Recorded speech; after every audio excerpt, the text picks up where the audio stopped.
नमस्कार, आप देख रहे हैं 4 PM और मैं हूं आपके साथ निधि तिवारी। जम्मू कश्मीर और हरियाणा में भारतीय जनता पार्टी को अपनी बड़ी हार दिखाई दे रही है, जिसके चलते भाजपा के नेता अपनी चुनावी रैलियों में जहर उगल रहे हैं।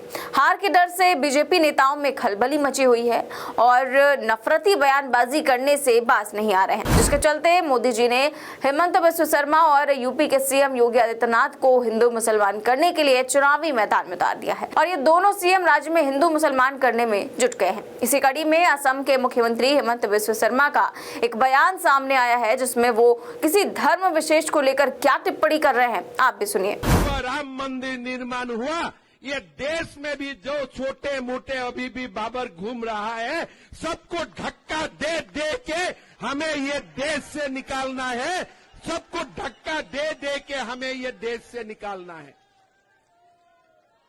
हमारे असम में आए थे, राहुल गांधी मुझको पूछते हैं कि आपने 700 मदरसा बंद कर दिया, आगे आपका क्या इरादा है।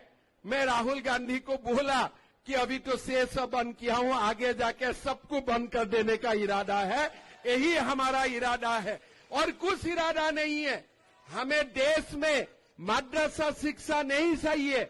हमारा देश का जवान इंजीनियर बनना चाहिए, डॉक्टर बनना चाहिए, इंडस्ट्रियलिस्ट बनना चाहिए। हमारा देश को जवान कोई मुल्ला बनने के लिए जरूरत नहीं है। हमारा देश का जवान डॉक्टर बनेगा, इंजीनियर बनेगा। ये भाजपा के सीएम हेमंत बिस्व शर्मा है, उनका जहरीला बयान है जो देश में नफरत को बढ़ाने का काम कर रहा है। दरअसल हरियाणा के चुनाव में असम के सीएम हेमंत बिस्व शर्मा जनता को संबोधित कर रहे थे। अपने संबोधन में शर्मा ने एक बार फिर से देश की सुरक्षा व्यवस्था, बेरोजगारी, महंगाई, शिक्षा, स्वास्थ्य सहित किसी भी मुद्दे पर नहीं बोला। उन्होंने अपने भाषण में लगातार जहर उगला और एक धर्म विशेष को टारगेट किया।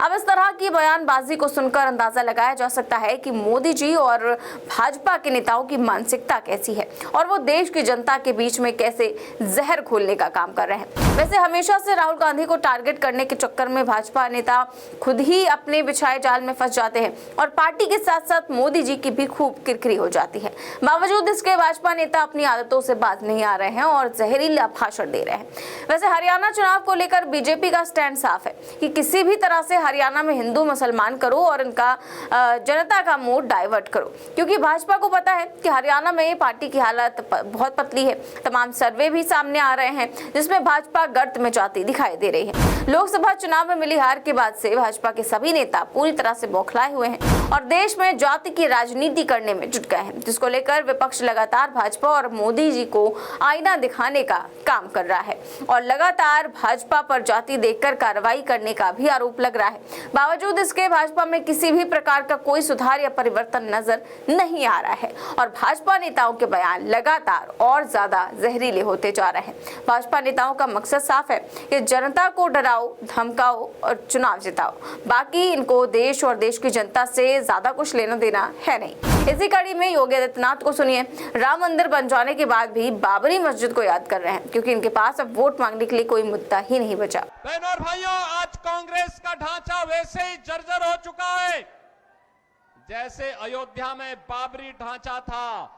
एक धक्का और दो, बाबरी ढांचे को तोड़ दो, ये नारा जब राम भक्तों ने लगाया था तो बाबरी ढांचा हमेशा के लिए ध्वस्त हो गया और बाबरी ढांचा जो ध्वस्त हुआ, गुलामी का ढांचा ध्वस्त हुआ, अयोध्या में राम मंदिर निर्माण का मार्ग प्रशस्त हुआ। और मैं आपका यही आह्वान करने के लिए आया हूं, जो ये लोग जाति की राजनीति करके आपको विभाजित करना चाहते हैं। मैंने कहा था ना कि बटोगे तो कटोगे, एक रहोगे तो नेक रहोगे। कोई माई का लाल आपका बाल बांका नहीं कर पाएगा। तो योगी आदित्यनाथ इस तरीके से चुनाव को जीतने के लिए जाति का कार्ड खेल रहे हैं और जनता को भ्रमित करने का पुरजोर प्रयास कर रहे हैं। वैसे तो भाजपा नेताओं को राम से कोई ज्यादा लेना देना नहीं है। इनका मकसद सिर्फ जनता के बीच में नफरत फैलाना है। हिंदुओं से भी कोई ज्यादा लेना देना नहीं है। बस इनको अपने वोट लेने से मतलब है। इनका काम सिर्फ लोगों के मन में जहर भरना है। इसी कड़ी में योगी आदित्यनाथ का एक और बयान सुनिए।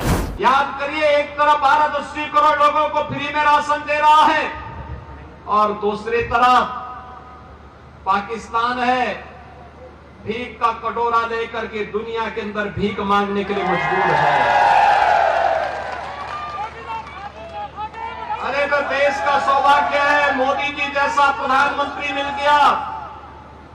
भारत को दुनिया की एक बड़ी ताकत बनाने के लिए उन्होंने जो कदम उठाए हैं, आज भारत के बगैर दुनिया की कोई व्यवस्था आगे नहीं बढ़ सकती, नहीं बढ़ सकती। आज मोदी जी के नेतृत्व में भारत दुनिया की एक ताकत बनकर के उभर करके आगे बढ़ रहा है और यही कारण है जब देश के पास संसाधन है। ये कांग्रेस के लोग तो कहते थे कि देश के संसाधनों पर पहला अधिकार मुसलमान का होगा, लेकिन मोदी जी ने कहा नहीं, देश के संसाधन पर पहला अधिकार गरीब का होगा, कमजोर का होगा, वंचित का होगा, दलित का होगा, पिछड़ों का होगा, दलितों का होगा। समाज के प्रत्येक तबके को विकास की योजना का लाभ दिया जाएगा और 80 करोड़ लोगों को फ्री में राशन, 60 करोड़ लोगों को 5 लाख रुपए की आयुष्मान भारत की सुविधा, 12 करोड़ किसानों को किसान सम्मान निधि, 12 करोड़ गरीबों के घर में शौचालय, 10 करोड़ गरीबों के घर में उज्ज्वला योजना के कनेक्शन और 4 करोड़ गरीबों के घर बनकर के तैयार हो गए हैं। उन गरीबों को उपलब्ध करवाया है और कहीं भी मोदी जी ने ये नहीं कहा कि ये मैंने किया। उन्होंने तो कहा कि त्वदीयम वस्तु गोविंद तुभ्यमेव समर्पये। जनता जनार्दन, आपने मुझे चुन करके भेजा है, ये आपको समर्पित है। तो यहाँ पर भी योगी जी ने एक विशेष वर्ग पर निशाना साधते हुए गरीबों को मिलने वाली जितनी भी योजनाओं का बखान किया है। इनमें से कई योजनाओं का लाभ जनता को मिला भी है, लेकिन सिलेंडर बांटने के बाद मोदी जी को ये भी पता करना चाहिए था कि कितने सिलेंडरों में हर महीने गैस भरी जा रही है। आपने जनता को गुमराह करने का काम किया, विकास का झूठा ढिंढोरा पीटना शुरू कर दिया। हर मंच से बीजेपी नेता 80 करोड़ जनता को फ्री राशन देने का ढिंढोरा पीट रहे हैं, लेकिन लोगों का 5 किलो राशन में क्या कोई भला होने वाला है? उनको तो रोजगार चाहिए। लेकिन भाजपा का कोई भी नेता जमीनी मुद्दों पर बात नहीं करेगा। वो सिर्फ हवा में तीर चलाने का काम करते चले आए हैं और आगे भी यही दौर जारी रहेगा। और वैसे भी देश में मोदी जी की सरकार बने 10 साल हो गए हैं और इस बार 11वें साल में प्रवेश कर चुके हैं। वहीं योगी जी का लगातार दूसरा कार्यकाल है, हेमंत बिस्व शर्मा का पहला कार्यकाल है और हिंदुओं को लेकर इतने बड़े बड़े दावे करते हैं, इसके बाद भी हिंदू खतरे में है।